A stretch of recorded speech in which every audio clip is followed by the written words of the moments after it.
بسم اللہ الرحمن الرحیم۔ تمام تعریف اس اللہ کے لیے جو عالمین کا رب ہے، اور درود و سلام ہو محمد مصطفیٰ صلی اللہ علیہ وآلہ وسلم اور آپ کی آل پر۔ معزز ناظرین، السلام علیکم۔ آپ کا میزبان حسن آصف ایک بار پھر سے آپ کے سامنے موجود ہوں اپنے اسپیشل ٹاپک قرآن میں اخلاقی اور سماجی اصول۔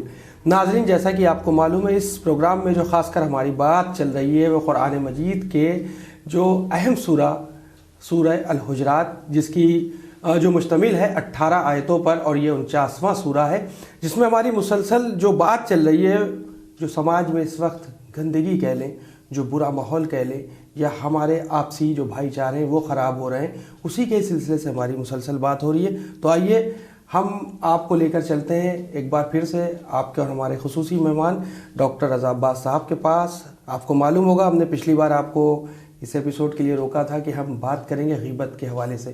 تو آئیے اپنے ایپیسوڈ کی شروعات کرتے ہیں اور استقبال کرتے ہیں ڈاکٹر صاحب کا۔ ڈاکٹر صاحب السلام علیکم۔ وعلیکم السلام۔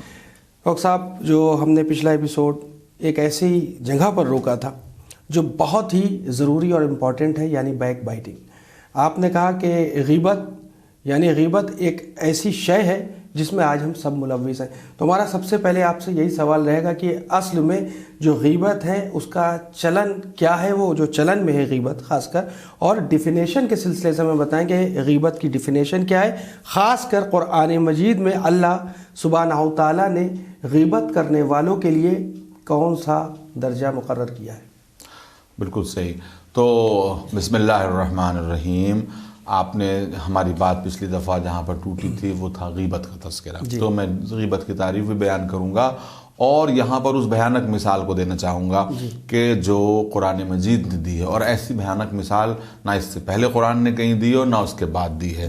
اور وہ کیا ہے کہ ایحب احدکم ان یاکل لحم اخیہ میتا، کیا تم میں سے کوئی پسند کرے گا کہ اپنے مردہ بھائی کا گوشت کھائے؟ اللہ اکبر۔ مردہ بھائی کا گوشت کھائے، غیبت کرنے والا۔ تو یہ غیبت کرنے کی بات ہے، کیونکہ اس سے پہلے کیا کہا گیا، وَلَا يَغْتَبْ بَعْضُكُمْ بَعْضًا، ایک دوسرے کی غیبت نہ کرو۔ یہ مترادف ہے اس بات کے کہ کوئی ایک دوسرے کی غیبت کرے، یعنی مردہ بھائی کا گوشت کھائے۔ آپ بتائیے کتنی بھیانک مثال ہے، ایک تو گوشت کھانا مردہ بھائی کا گوشت کھانا۔ اور احادیث میں ملتا ہے کہ پیغمبر نے کوئی صاحب تشریف لائے تو کہا کہ تمہارے منہ سے جو ہے وہ گوشت کی بو آ رہی ہے نا، تو کہا کہ کیا تھا، کیا اپنے کسی بھائی کی غیبت کر کے آئے تھے؟ تو یہ اس آیت کے ذیل میں پھر آپ نے اس آیت کی تلاوت فرمائی اور کہا کہ دیکھو غیبت کرنا ایسا ہی۔ اب آپ نے سوال کیا بہت اہم کہ غیبت کی ڈیفینیشن کیا ہے۔ غیبت کی ڈیفینیشن یہ ہے کہ کسی اپنے بھائی کا، یعنی کسی مرد مومن کا، کسی بھی انسان کا، کہ کسی عیب کا اس طرح تذکرہ کیا جائے کہ اگر اسے معلوم ہو تو اسے تکلیف ہو۔ اب یہاں پر یہ نہیں کہا گیا کہ جھوٹا تذکرہ ہے، سچا تذکرہ۔ سچا تذکرہ ہو تبھی غیبت ہے۔ اگر جھوٹا تذکرہ ہوگا تو غیبت بھی ہوگی، اور غیبت سے بڑا ایک گناہ ہوگا جس کو بہتان کہا جاتا ہے۔ اچھا، بہتان بھی ہو جائے گا، یعنی اگر کسی میں کوئی عیب پایا بھی جاتا ہے۔ اچھا، آج کل لوگ غیبت کو کمی کہہ دیتے ہیں جی، کہ ہم ان کی کمیاں بیان کر رہے ہیں، غیبت نہیں کر رہے۔ جی نہیں، بالکل نہیں۔ یہاں کسی کی کمی وہاں بیان کی جا سکتی ہے جہاں کسی سماجی اصلاح کا امکان ہو، لیکن ایسے آپس میں دو لوگ جو کسی تیسرے کی گفتگو کر رہے ہوں، وہ جو ہے وہ اصلاح نہیں بلکہ وہ فساد ہوتا ہے، اور وہی غیبت ہے۔ کیا یعنی دو لوگ کسی تیسرے کی، یعنی اس کی غیبت میں اس کے نہ ہونے پر اس طرح تذکرہ کریں اس کی کسی کمی کا، اس کے کسی عیب کا، کہ اگر اسے پتا چلے تو اسے تکلیف ہو، ہے نا۔ یعنی قرآن یہ چاہتا ہے کہ تم اچھے انداز سے گفتگو کرو اپنے بھائی کے بارے میں۔ جب تم دوسروں کے ساتھ بیٹھو تو اچھی طرح بات کرو، یعنی اس کا ذکر نیکی کے ساتھ کرو، یہ قرآن چاہتا ہے۔ تو کیا کہہ رہا ہے کہ یہ اب اس طرح سے غیبت کرنا، تو اب اس میں آپ سمجھ گئے نا کہ غیبت کیا ہے، کہ سچی بات بھی نہ بیان کرو۔ بے شک، بہت اچھی بات کی، سچی بات، کیونکہ اگر آپ نے جھوٹی بات بیان کی تو وہ تو بہتان ہوگا، اور بہتان اس سے بھی بڑا گناہ ہے، اور وہ دونوں گناہ اس کے کھاتے میں جائیں گے۔ یعنی غیبت بھی کی اور بہتان بھی لگایا۔ بہتان نہیں، اگر سچی بات ہے اور وہ اس میں کوئی کمی ہے، اس میں کوئی عیب ہے، اور آپ نے اپنے کسی بھائی کو بیان کیا. تو چونکہ وہ ایسی چیز ہے جس کو وہ سنے گا تو اسے تکلیف ہوگی, تو یہ غیبت ہے. اور اس کے لیے یہاں یہ تشبیہ دی جا رہی ہے کہ کیا تم میں سے کوئی پسند کرے گا کہ اپنے مردہ بھائی کا گوشت کھائے؟ فقر ہے تم ہو, تمہیں کراہت ہوگی, تمہیں بہت کراہت ہوگی. تو جب اس بات پہ کراہت ہے تو پھر غیبت سے بھی کراہت کرو, غیبت سے بھی بچو, کیونکہ یہ اتنا ہی بڑا گناہ ہے اپنے مردہ بھائی کے گوشت کھانے کے برابر. پیغمبر نے جگہ جگہ, اسی لیے پیغمبر کبھی یہ نہیں فرماتے تھے, بلکہ یہ کہا گیا. اب یہاں پہ میں اس کی تفسیر تھوڑی سی کرنا چاہتا ہوں ناظرین کے سامنے, کہ آپ دیکھیے کہ نماز میت میں ہم سے کیا کہا جاتا ہے. نماز میت میں ہم سے کہا جاتا ہے, پیش امام جو بھی نماز میت جو ہے پڑھانے کے لیے کھڑے ہوتے ہیں, کیا کہتے ہیں پالنے والے آخری تکبیر میں کیا کہتے ہیں؟ اللہم لا نعلم منہ الا خیرا وانت اعلم بہ منا یا انت اعلم بہا منا. کیا مانے ہوئے کہ اے اللہ ہم اس مرنے والے کا صرف خیر جانتے ہیں, نیکی جانتے ہیں, ہم کوئی برائی نہیں جانتے. ہو سکتا ہے کہ ہم برائی جانتے ہوں, لیکن اللہ کو پسند ہے کہ آپ اس کے سامنے یہ کہیں کہ ہم اس سے صرف نیکی جانتے ہیں, ہم برائی نہیں جانتے.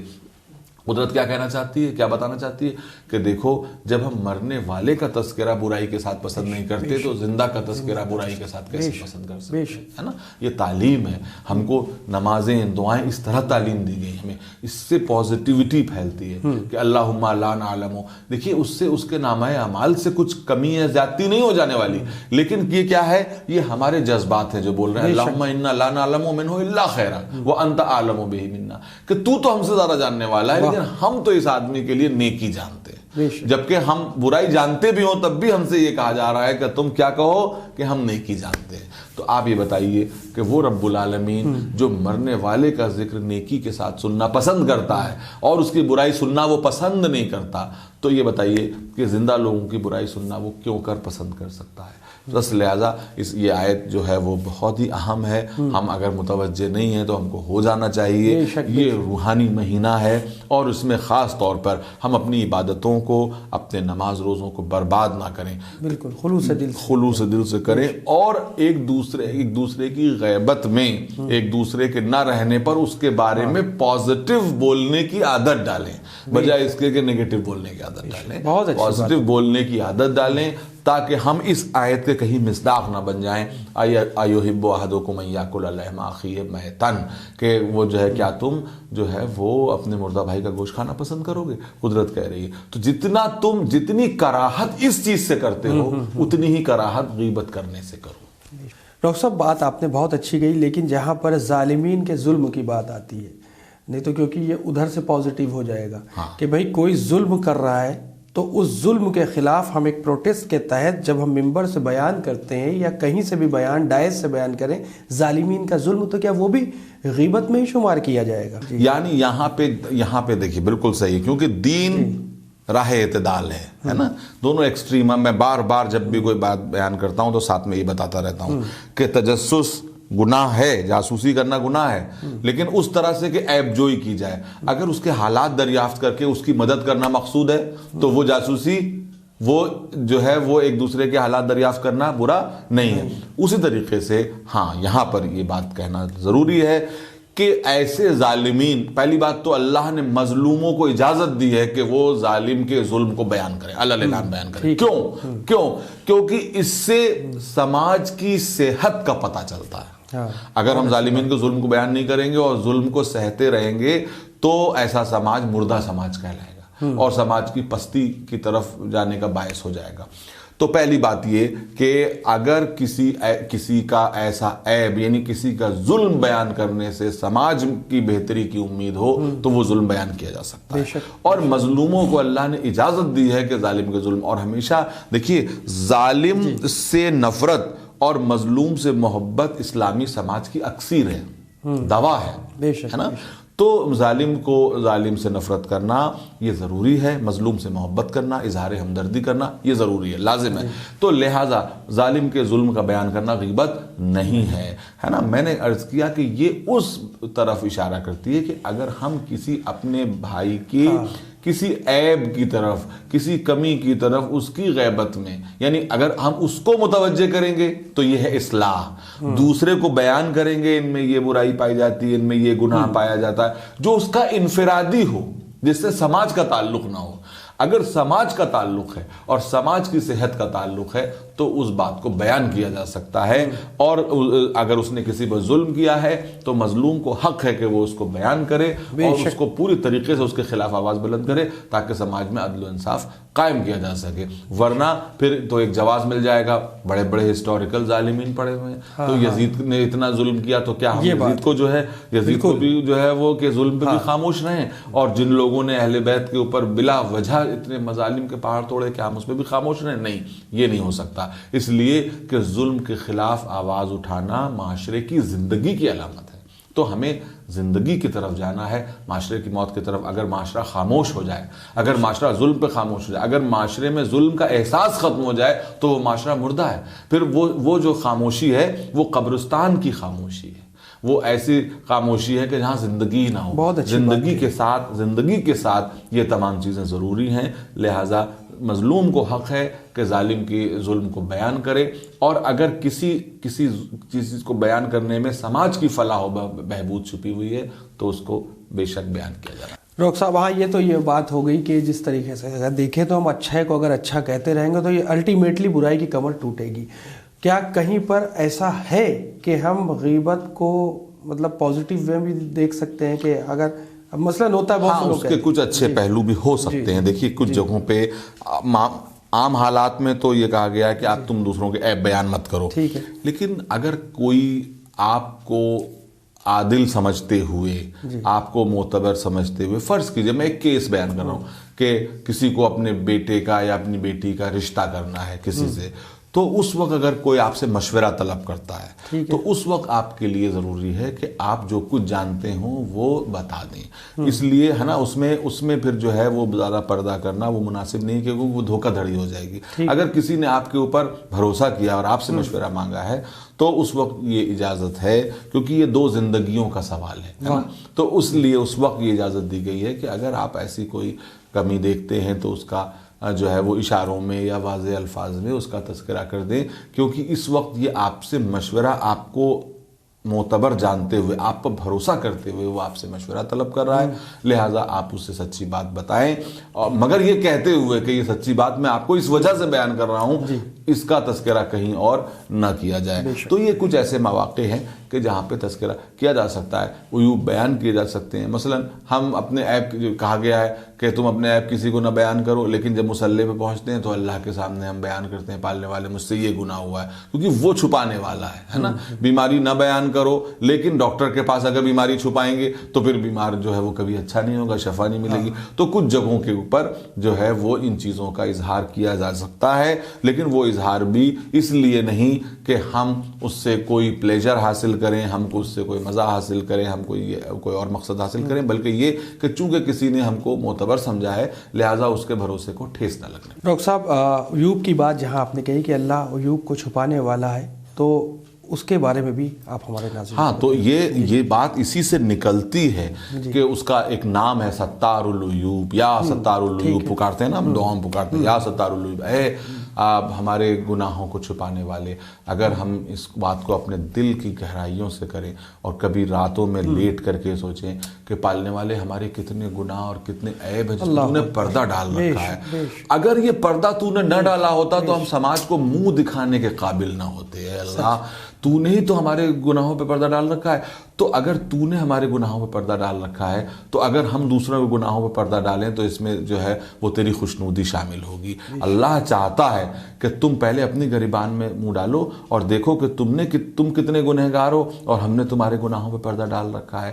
تو جب ہم ستار العیوب ہیں تو کیا تمہارے اندر یہ صفت نہیں ہونی چاہیے؟ اللہ چاہتا ہے کہ اس کی صفات کا ایک عکس تمہارے اندر نظر آئے، تمہارے اندر وہ پرتو نظر آئے. اور یہ باتیں کہنے کی نہیں، محسوس کرنے کی ہیں کہ ہم مصلی پہ بیٹھ کے کبھی راتوں میں لیٹ کر کے یہ سوچیں کہ پالنے والے تو نے ہمارے کتنے عیبوں پہ پردہ ڈال رکھا ہے، تو نے ہمارے کتنے گناہوں پہ پردہ ڈال رکھا ہے.